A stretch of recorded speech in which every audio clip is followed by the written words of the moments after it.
대기업, 공기업, 공무원 뭐 이런 쪽을 꿈꾸시는 분들 많을 거예요. 너무 남들이 좋다는 거를 쫓고 살았죠. 진짜 내 꿈이 뭔가를 한번 생각해 봤는가? 성공한 사람 거의 없다고 봅니다. 그냥 실패할 수밖에 없구나. 동영상이나 멘토를 찾아서 한 방에 인생의 비밀을 알려고 하는데 절대 한 방에 알 수 없습니다. 진정한 부자는 뭐냐면 네, 반갑습니다. 저는 개그맨 겸 영화배우 겸 탤런트 겸 요식업 CEO 겸 베스트셀러 저자 겸 강사하고 있는 개그맨 고명환입니다. 개그맨은 저는 그 안에서의 일은 즐거웠어요. 동료들끼리 진짜 웃기고. 근데 이제 제가 개그맨을 그만두겠다고 마음먹은 이유는 시간적으로 끌려다니는 삶이에요. 방송국에서 오라면 가야 되고 다음 주 녹화할 분량이 아이디어가 만들어지지 않으면 집에 가지 말라고 하면 못 가거든요. 그러니까 이제 그런 끌려다니는 시간들이 있었다 치면 지금 자영업하는 저는 이제 끌려다니는 게 없죠. 그때는 기본도 모르고 남들이 늘 하던 방식, 주간 내 생각 이런 것 없이 우리가 백종원 아저씨 골목식당에 보면 제일 화 많이 내실 때가 아니 어떻게 이런 기본적인 것도 모르고 식당을 오픈할 생각을 했냐 이걸로 화를 많이 내시잖아요. 그게 저의 모습이었었어요. 그때 망할 때. 그러니까 그래서 하는 것보다 망했죠. 네. 어떤 공부라든가 독서라든가 어떤 생각이 깊이 없이 굉장히 얕은 투자를 할 때도 그런 분들 많잖아요. 이번에 뭐가 오른대. 그런 말 듣고 사가지고 주식이든 다른 투자든 부동산이든 저는 성공한 사람 거의 없다고 봅니다. 그런 식으로 과정과 절차를 거치지 않고 내공 없이 뭔가를 했을 때 그냥 실패할 수밖에 없구나. 이런 거를 알게 된 거죠. 너무 남들이 좋다는 거를 쫓고 살았죠. 지금 아마도 이 방송 보시는 대학생들이라면 대기업, 공기업, 공무원 뭐 이런 쪽을 꿈꾸시는 분들 많을 거예요. 그게 나쁘다는 게 아니고 진짜 내 꿈이 뭔가를 한번 생각해 봤는가? 그냥 남들이 좋다는 거 그런 쪽으로 질문 없이 가지 않았나. 저도 연극영화과를 갈 때만 해도 사실 뭔가 대학로에 가서 순수 연극이 하고 싶었고 그랬는데 이제 돈을 빨리 벌어야 된다 요 생각 때문에 뭔가가 흐트러지기 시작했던 것 같아요. 그리고 서두르기 시작했고 그래서 너무 과정 없이 빨리 돈을 벌고 빨리 인기를 얻어서 안정적인 이런 걸 목표로 살았던 거를 너무도 후회합니다. 목표를 잘못 잡은 거죠. 그러니까 우리는 안정적인 삶이라는 거에 대해서 우리 부모님들도 사실 저한테 안정적인 직업을 가져라 그러잖아요. 우리 인간이 안정에 대한 욕구가 있거든요. 근데 현대사회에서 사실 굶어 죽거나 추워서 죽지는 않잖아요. 그죠? 그렇기 때문에 최근에 깨달은 건 현대사회의 진정한 안정이라는 거는 뭐를 고정하려고 나도 건물 하나만 사면 유재석처럼 인기인이 되면 이렇게 자꾸 우리가 고정을 하려 한단 말이에요. 그러면 지치는 거야. 왜냐면 거기에 도달하지 못하면 하루하루가 힘들고 아유 결국은 안 되는구나 패배감에 쩔어서 하지만 나도 변화해가는 세상에 맞춰서 나도 계속 변화하겠어 이런 마음을 가지는 게 진짜 저는 안정적인 삶이라고 생각을 합니다. 사람들에게 성공을 물어보면 자본주의에서 성공은 자유다 그래요. 왜냐면 그렇잖아요. 직장인들한테 물어보면 뭐가 제일 부족합니까? 자유를 얘기한단 말이에요. 성공은 곧 자유인데요. 자유를 우리가 다시 한번 이런 게 자유구나를 아셔야 되는 게 있는데 자유를 한자로 뜻을 찾아보면 스스로 자자에 말미암을 유 까닭 유이래요. 그래서 내가 자유는 스스로로부터 말미암아야 되는구나. 모든 원인부터 결과까지 나로 말미암아야 돼요. 그러니까 우리 직장인들이 직장이 힘든 이유가 이 일을 시키는 대로만 하는 사람은 뭔가 일하는 게 힘든 거야. 근데 그 안에서도 어떤 일을 맡았을 때 그 일하는 방식을 늘 하던 대로 시키는 대로 안 하고 자기만의 어떤 창의적인 일의 방식으로 일을 한다면 저는 창업을 하고 사장이 아니어도 얼마든지 난 이 일터 속에서 자유로울 수 있고 난 성공한 삶이라고 생각합니다. 그래서 성공은 반드시 원인과 결과가 다 나로 말미암아야 돼요.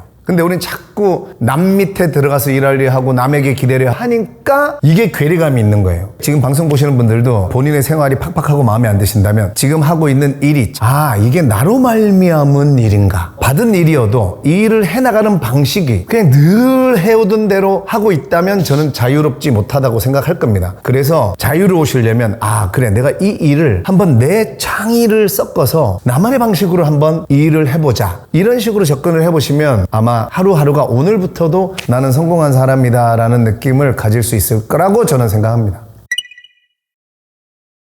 결국은 이제 독서죠. 독서를 통해서 이제 시선이 높아진 거죠, 제가. 그래서 욕심도 사라졌고 돈이 최고다 이런 것도 사라지고 그러다 보니까 오히려 돈도 잘 벌어지고 그리고 돈을 버는 데 있어서 옛날처럼 힘들게 끌려다니면서 버는 게 아니고 어떤 선순환으로 돈을 벌게 되는 그런 방법을 알게 되고 첫 번째 제가 교통사고 나서 일반병동에서 제일 궁금했던 게 내가 34년을 끌려다니면서 살았구나. 그러니까 이제 앞으로의 인생은 나는 끌려다니면서 살지 말아야겠다. 근데 그러려면 어떻게 하면 되겠느냐. 제가 이제 저절로 저한테 질문을 던졌어요. 근데 그때 2005년이었는데 인터넷은 있었어요. 근데 지금처럼 뭐 테드 강연, 동영상 이런 강의를 보는 시대가 아니었어요. 궁금한 거를 알아낼 수 있는 방법은 책밖에 없었어요. 그러니까 그때는 억지로 책을 읽은 게 아니고 너무 궁금하니까 책을 읽은 거예요. 독서를 하면서 첫 번째 질문을 던지며 책을 읽었고 두 번째는 책을 읽으면서 내 느낌이 딱 오는 그런 문장이 생기면 그냥 호락 넘어가는 게 아니고 그걸 붙잡고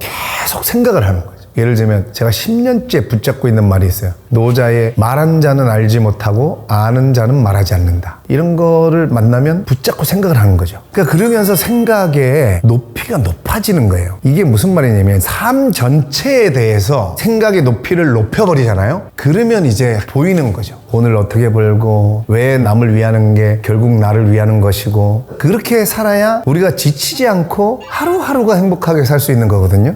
제가 왜 사실 먹고 살만하고 한데 매일매일 메밀국수집에 가서 왜 그러냐면 우리는 이제 돈을 벌면 아까 말했듯이 좀 이렇게 즐길 수도 있고 행복 누려도 되는데 왜 일을 하냐? 우리의 도스토옙스키 형님께서 지하생활자의 수기에 이런 말을 써놨습니다. 거의 모든 사람에게 있어 최상의 이익보다 그러니까 이 최상의 이익이 바로 사람들이 얘기하는 성공, 부자, 1등, 재벌, 500억 건물주 뭐 이런 거예요. 최상의 이익보다 더욱 귀중한 그 무엇이 존재하는 게 아닐까. 이 이익을 위해서 사람들은 필요하다면 모든 법칙에 역행하기를 서슴지 않는다. 역행 중에 최고의 역행은 내 목숨 던지는 거예요. 그죠? 남들이 다 말렸겠죠. 그죠? 너 그렇게 하면 손해봐. 아니 고명환 씨 돈 그 정도로 벌어놨는데 왜 매일 거기 막 더운 데 들어가서 메밀국수 삶고 계세요? 그래서 그 뒤로 넘겨다 보면 이런 게 나옵니다. 설사 자기 자신의 이익에 반대되더라도 하고 싶은 걸 어쩌겠는가? 자기 자신의 자유로운 의욕, 아무리 엉뚱한 것일지라도 하여튼 자기 자신의 변덕. 저 이 말이 너무 좋아졌어요. 그러니까 아무리 엉뚱한 것일지라도 세상 사람들이 얘기하는 이익에 역행할지라도 하여튼 자기 자신의 변덕. 그래서 제가 이 부분을 읽다가 제가 메밀국수 2개랑 갈비집 하나를 해요. 근데 제가 메밀국수에 집중을 해야겠다. 그래서 제가 그 갈비집을 권리금 1원도 안 받고 넘기겠다고 얼마 전에 방송에서 얘기를 해가지고 뭔가 전투력 있게 뭔가 고기 쪽에 경험을 쌓으시려고 하는데 자본금 없으신 분들 해서 제가 사실 인터뷰를 해가지고 얼마든지 2년이고 3년이고 이 자리에서 경험을 쌓고 대신 본인도 약속을 해라. 이 가게는 또 당신과 똑같은 조건에 있는 도전하시는 분에게 무권리로 넘겨줍시다. 그래서 이 가게는 이제 영원히 무권리금 챌린지라는 걸 제가 만들었어요. 그게 바로 아까 말한 제가 3천만 원을 받는 것보다 이렇게 무권리금 챌린지로 어떤 젊은 친구에게 이 가게를 무권리로 줘서 그 친구가 또 힘을 얻고 이분이 또 그렇게 물려줘서 그런 게 저로 인해서 다른 분들도 혹시나 또 이렇게 무권리 챌린지를 해주신다면 그러니까 이거는 3천만 원의 가치가 아니잖아요. 이게 훨씬 더 좋다는 거를 알았고 드디어 이제 이 책을 통해서 제가 뭔가 행동에 변화가 생기고 이렇게 되잖아요.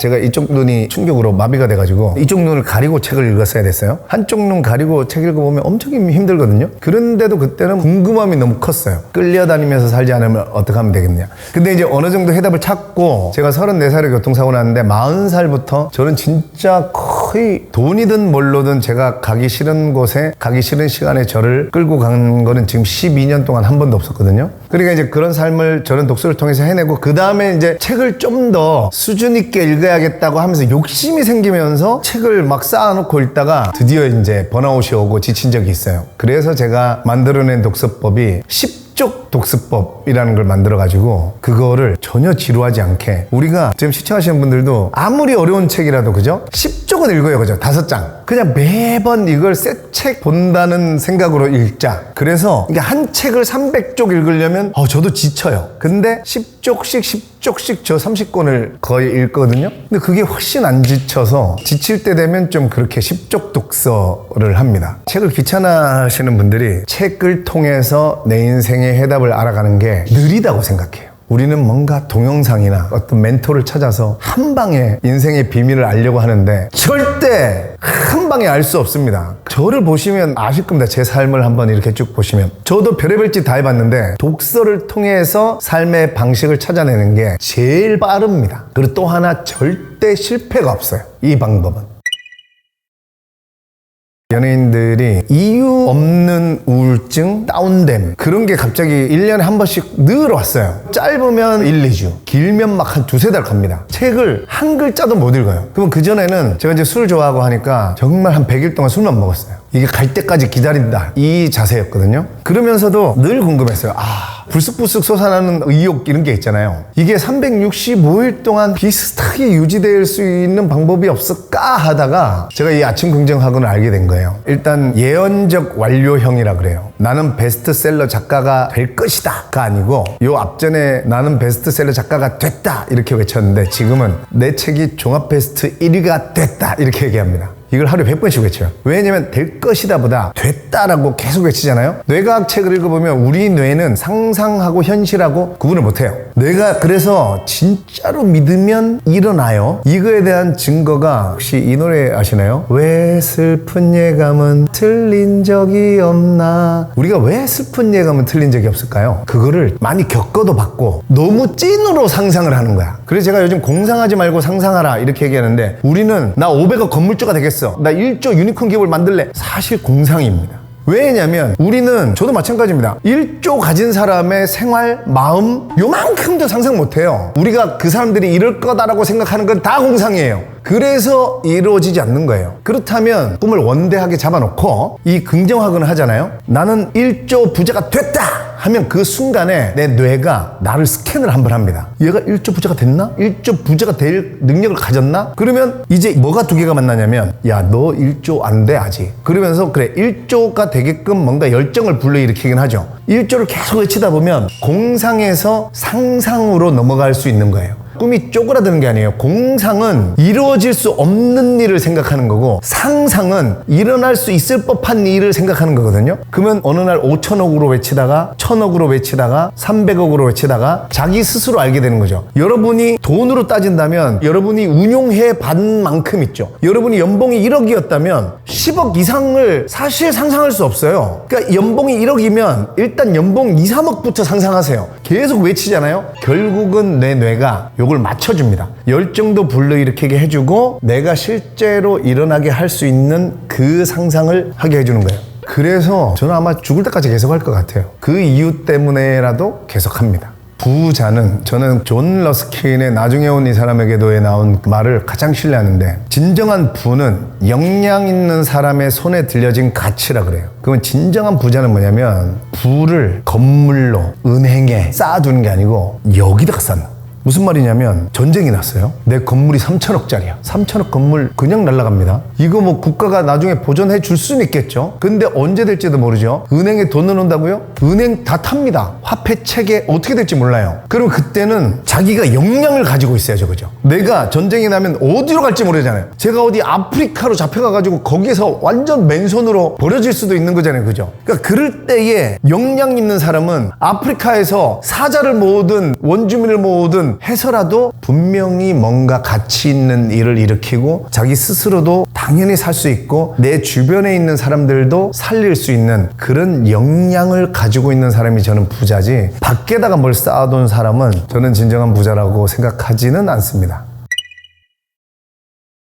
예전 영상인데 짧은 영상으로 도는 게 효린의 민박에서 대학생들이 왔나 봐요. 근데 이효리 씨가 한참 가서 진지하게 얘기를 하고 오니까 이상수 씨가 이효리 씨한테 그 학생들은 뭐가 그렇게 힘들대? 이렇게 물어보니까 이효리 씨가 대학만 가면 행복할 줄 알았대. 이러면서 지나가는 말처럼 나도 가수로 성공하면 행복할 줄 알았는데 이러면서 이효리 씨가 마지막에 행복하겠다는 마음을 내려놓으면 행복할 텐데 이렇게 얘기를 해요. 그러니까 우리는 뭐만 하면 100억 부자가 되면 사장이 되면 행복할 거라고 생각하고 이걸 목표로 살았는데 지금 소위 MZ세대라고 하는 사람들이 이제 좌절을 겪게 됐죠. 우리나라에서 예전에만 해도 내 한 몸 열심히 진짜 일하면 서울에서 집 살 수 있었다였거든요. 우리 때만 해도요. 근데 지금은 네가 아무리 열심히 일해봐라 서울에서 집 한 채 살 수 있나 이렇게 돼버렸잖아요. 그러니까 이미 좌절을 해버렸단 말이에요. 그러니까 이제 허무주의가 팽배하며 나는 뭐 목표도 없다. 왜냐면 뭐뭐 하면 행복해진다는 이거를 아예 못 이루어질 거라는 거를 알아버려서. 근데 우리는 자꾸 물어봐야 돼요. 내가 행복하려고 꿈꿨던 그게 진짜 내 욕구였나? 사실은 아니거든요. 사람들이 만들어낸 뭐 대학 가면 행복할 텐데 대기업 가면 행복할 텐데 아니면 창업해서 배달의민족 김봉지 대표처럼 뭐 2조 7천억에 매각하면 그러니까 우리는 뭐뭐 하면 행복하려고 하는데 그렇지 않아요. 오늘 행복할 수 있거든요. 그래서 MZ세대 여러분들도 너무 내 행복, 내 거를 찾다가 보니까 지금 허무해졌어요. 왜냐면 못 찾을 거라는 걸 알기 때문에. 그래서 제가 기준으로 제시해 주는 게 딱 한번 손해본다 생각하고 좀 손해보는 삶 뭐냐면 남을 불특정 다수 남 말고요. 지금 MZ세대 여러분들 자기 친구, 내 주위에 있는 사람, 내 가족을 위해서 그래 어차피 그럼 내가 아무것도 안 하기로 했으니까 남을 위해서 한번 한두 달이라도 해볼까? 저는 이렇게 한번 해보시면 이런 허무감 이런 거 반드시 깨지고 그 안에서 느끼는 보람이라든가 만족감